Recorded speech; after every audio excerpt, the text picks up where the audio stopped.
Chemistry मास्टरचा नमस्कार. आपण थर्मोडायनॅमिक्सचा आता 49 नंबरचा प्रॉब्लेम बघतोय आणि या प्रॉब्लेम मध्ये काय दिलंय बघा. तर the equation for the reaction is, आता हे इक्वेशन दिलंय तुम्हाला. कोणतं इक्वेशन आहे? C2H2 plus 2.5O2 gives 2CO2 plus H2O.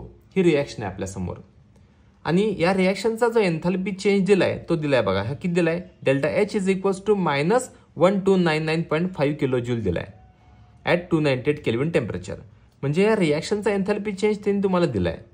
म्हणजेच डेल्टा RH तुमच्या समोर आहे तो किती आहे? -1299.5 किलो जूल तुमच्या समोर आहे. द एन्थॅल्पी ऑफ CO2, आता एन्थॅल्पी ऑफ फॉर्मेशन ऑफ CO2 तो किती आहे माहिती आहे का? Delta FH, F for formation कुणासाठी? तर CO2 साठी. किती आहे तो? -393.2 किलो जूल पर मोल. परत एन्थॅल्पी ऑफ फॉर्मेशन ऑफ H2O किती आहे बघा बरं. एन्थॅल्पी ऑफ H2O किती आहे तो? तर -285.76 किलो जूल आहे. परत calculate the enthalpy of formation of acetylene, म्हणजे हा C2H2चा एन्थॅल्पी ऑफ फॉर्मेशन तुम्हाला कॅल्क्युलेट करायचा आहे. C2H2चा एन्थॅल्पी ऑफ फॉर्मेशन तुम्हाला कॅल्क्युलेट करायचा आहे. मग आपला फॉर्म्युला काय वापरायचा आपल्याकडे? फॉर्म्युला काय आपला? Delta RH is equals to summation enthalpy of formation of product minus summation enthalpy of formation of reactant. हा आपला फॉर्म्युला आहे. मग आता फॉर्म्युला आहे तर मग आपण सगळ्या व्हॅल्यूज पहिला पुट करूया. बघा बरं, डेल्टा RH आपल्याला दिलाय तो किती आहे? डेल्टा RH तर -1299.5 दिलाय. परत प्रॉडक्ट म्हणजे कोण कोण आहे प्रॉडक्ट? तर बघा हा CO2 हा प्रॉडक्ट आहे. किती CO2 आहेत? 2 आहेत. 2 इंटू एका CO2ची व्हॅल्यू किती दिली त्यांनी? -393.2.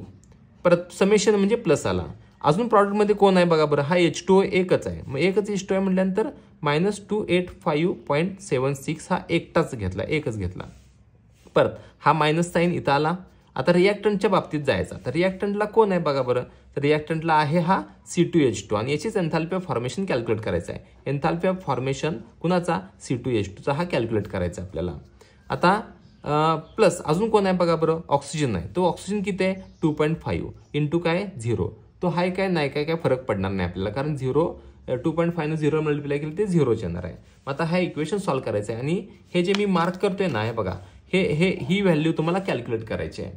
मग यासाठी आपल्याला काय करावं लागेल तर बघा, आता हे समजून घ्या की मी काय करेन तर डेल्टा FH कुणासाठी? C2H2चा काढायचं आहे तुम्हाला, कॅल्क्युलेट करायचं आहे.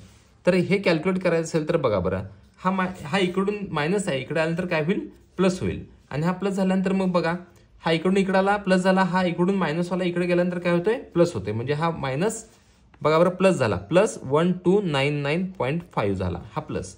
आता ह्याला 2 न मल्टिप्लाय करायचं आणि याच्यामध्ये ऍड करायचं आणि ही जी टर्म येईल ती मायनसमध्ये येईल. हा मायनस साईन किती येईल? -1072.16 आला. परत रिपीट करतो मी काय केलं बघा.